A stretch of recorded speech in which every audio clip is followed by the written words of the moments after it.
जो दिख रहा है वो सच नहीं और जो सच है वो दिखता नहीं। अगर ये समझ गए तो जन्म मरण का खेल खत्म। आप सुन रहे हैं निशान बिला चैनल। आज का श्लोक हमें जन्म मरण के चक्रव्यूह से बंधन से कैसे मुक्त हो यह संदेश देता है। अष्टावक्र गीता अध्याय 1 श्लोक 18।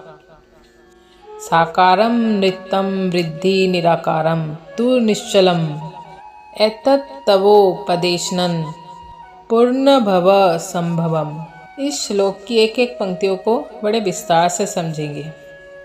अष्टावक्र कहते हैं, साकारम नृत्यम वृद्धि, जो भी आकार वाला है उसे नश्वर और असत्य जानो, जो स्थायी न रहने वाला हो। निराकारम तु निश्चलम, और जो निराकार है उसे अचल, स्थिर और शाश्वत समझो। एतत् तवोपदेशन, अर्थात इस परम सत्य के उपदेश और ज्ञान से न पूर्ण भव संभवम, अर्थात फिर जन्म मरण के चक्र में आने की कोई संभावना नहीं रहती।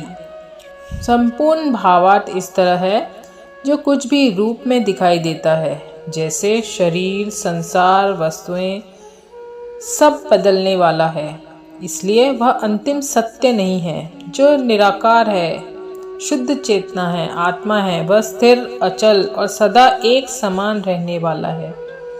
जब साधक इस सत्य को प्रत्यक्ष जान लेता है कि मैं शरीर नहीं, मैं निराकार चेतना हूँ, तब वह जन्म मरण के बंधन से मुक्त हो जाता है। यह श्लोक अष्टावक्र गीता का मूल संदेश है।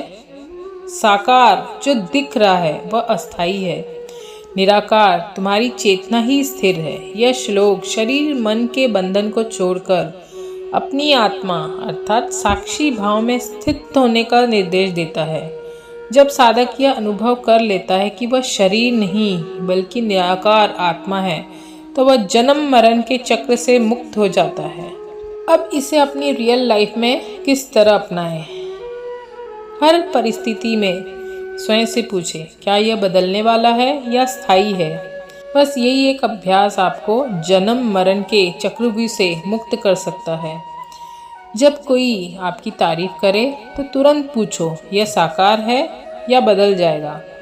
जब कोई आलोचना करे तो पूछें, यह भी साकार है, यह भी बदल जाएगा। जब लाभ हो तो पूछो, यह भी अस्थाई है। जब हानि हो पूछो, यह भी स्थायी नहीं है। अंत में एक अगला प्रश्न स्वयं से करें, जो यह सब देख रहा है क्या वह बदल रहा है? ध्यान दें, देखने वाली चेतना स्थिर है, वही निराकार है, वही तुम हो। अष्टावक्र कहते हैं, परिस्थिति बदलेंगी पर मैं जो देख रहा हूँ वह नहीं बदलता। अगर यह अभ्यास रोज 5 से 10 बार सचेत होकर, साक्षी होकर कर लिया तो धीरे धीरे आसक्ति ढीली होगी, मन शांत होगा और साक्षी भाव जगेगा। यही यह श्लोक का संदेश है। दोस्तों, अगर ये श्लोक में कुछ भी सीखने और समझने मिला तो कमेंट करके ज़रूर बताएगा। जल्द मिलेंगे नए किस्से कहानी के साथ, तब तक शुभेच्छा।